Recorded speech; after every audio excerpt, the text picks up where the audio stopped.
아, 급식소의 후드 성능 점검 개선은 어떻게 이루어지냐면요.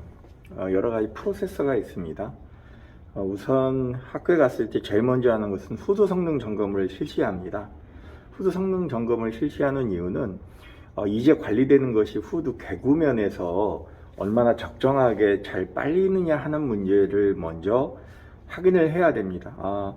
최근 10년 전까지는 도면에 의해서 급식소가 잘 관리가 돼서 도면을 놓고 하면 웬만큼 다 참조가 되는데요. 그 이전 시설물도 있기 때문에 반드시 현재 있는 상태에서 후드에 맞춰서 후드 성능 개선에 관한 부분을 확인하기 위해서 후드 설치되어 있는 후드면에서 고용노동부 가이드기준에 의거해서 형성되고 있는 후드 성능 검사를 먼저 실시합니다. 우선 스팀국솥, 그 다음에 오븐, 그 다음에 밥솥, 이렇게 가스를 사용하지 않는, 기름을 사용하지 않는 약간 가벼운 것을 사용할 때는 개구면에서 0.5m/s를 기준으로 측정을 하고요.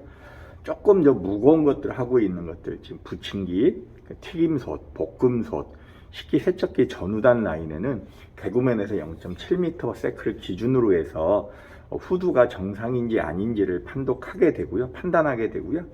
조사하는 과정에서 후드 크기에 따라 분할 측정을 실시합니다.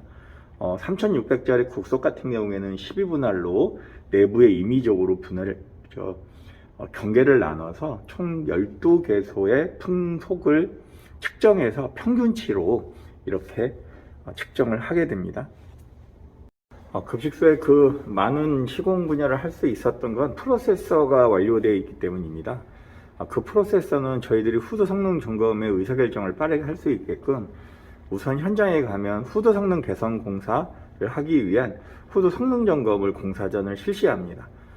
후드 개구면에 일정한 풍속도를 측정해서 현재 설치되어 있는 후드에 풍속이 정상치가 나오는지 안 나오는지를 조사하게 되고요. 그 조사의 기준은 가스국솥이나 밥솥, 오븐, 무압밥솥 이렇게 기타 사항들을 사용하고 있는 가변 물질을 날리는 것은 개구면에 0.5m/s 풍속이 나오는지를 확인하고요.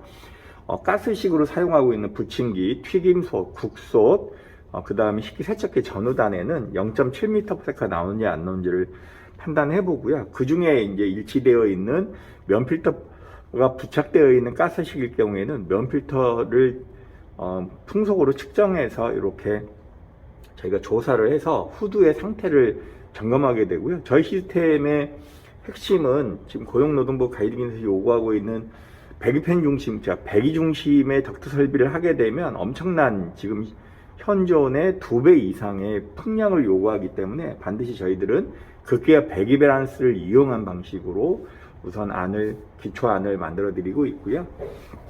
그렇게 후드 성능 점검을 실시하고 나면 즉각적으로 이제 설치되어 있는 옥상에 올라가서 경로라고 하는 걸 확인하게 됩니다.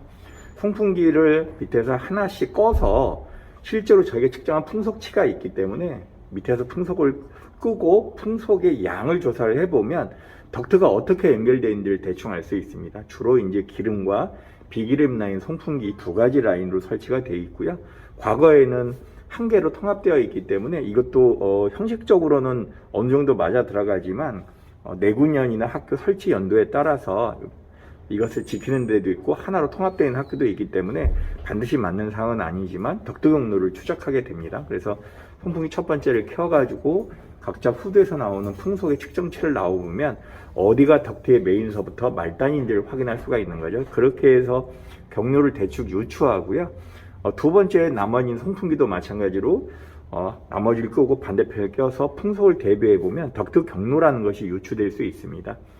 그리고 이제 옥상에 올라가서 기존 송풍기의 규격을 확인하게 되죠. 풍량과 정압을 보게 되고, 그 다음에 연결되어 있는 덕트 메인의 가로 세로 사이즈를 측정해서 우리가 송풍기 자체를 업그레이드 할 때 덕트 크기도 일정하게 규정되기 때문에 밑에 후드의 풍량이 맞는다고 해가지고 송풍기만 키워갖고 하게 되면 덕트의 문제가 또 일으킬 수 있습니다. 그래서 덕트 크기와 송풍기의 크기에 적절하게 판단을 해서 만약에 덕트 크기가 부족할 경우에는 송풍기의 업그레이드가 제한이 됩니다. 덕트 크기에 맞게끔. 그래서 그런 일정 규격만 상승시키고 부족한 부분은 이제 라인을 증설해서 빼게끔 하는 방법을 선택하게 됩니다.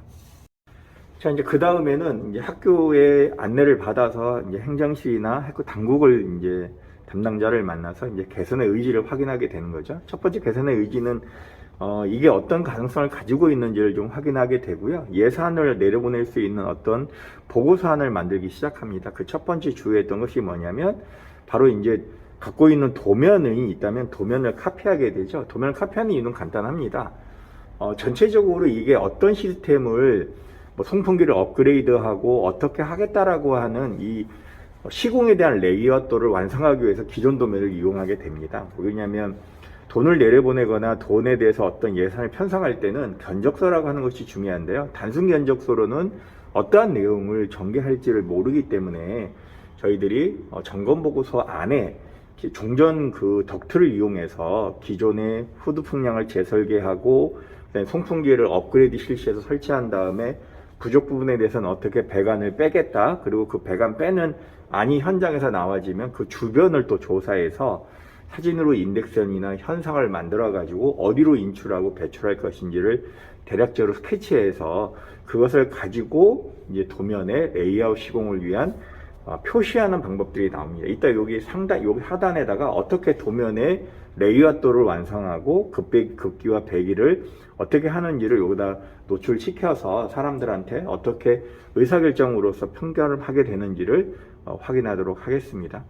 이렇게 하면 이제 현장에서 하는 일은 다 끝났습니다. 그리고 이제 바로 가까운 뭐 커피숍이나 아니면 좀 어떤 분석을 할 수 있는 공간을 가게 되죠. 저희들이 당일 조사를 한 다음에 그 다음에 멈추고 가장 그 깨끗한 상태라든가 점검했던 인식을 가지고 바로 점검보고서를 만드는 이유가 있습니다. 점검보고서가 쌓이고 미치다 보면 결국 현장에서 집중할 수 있는 시간이 놓치기 때문에 가까운 커피숍이나 가서 이제 정밀 점검 보고서를 만들게 됩니다. 정밀 점검 보고서는 저희가 다른 화면을 통해서 최근에 해왔던 한 학교의 샘플을 통해 가지고 전체적으로 오픈하도록 하겠습니다. 감사합니다.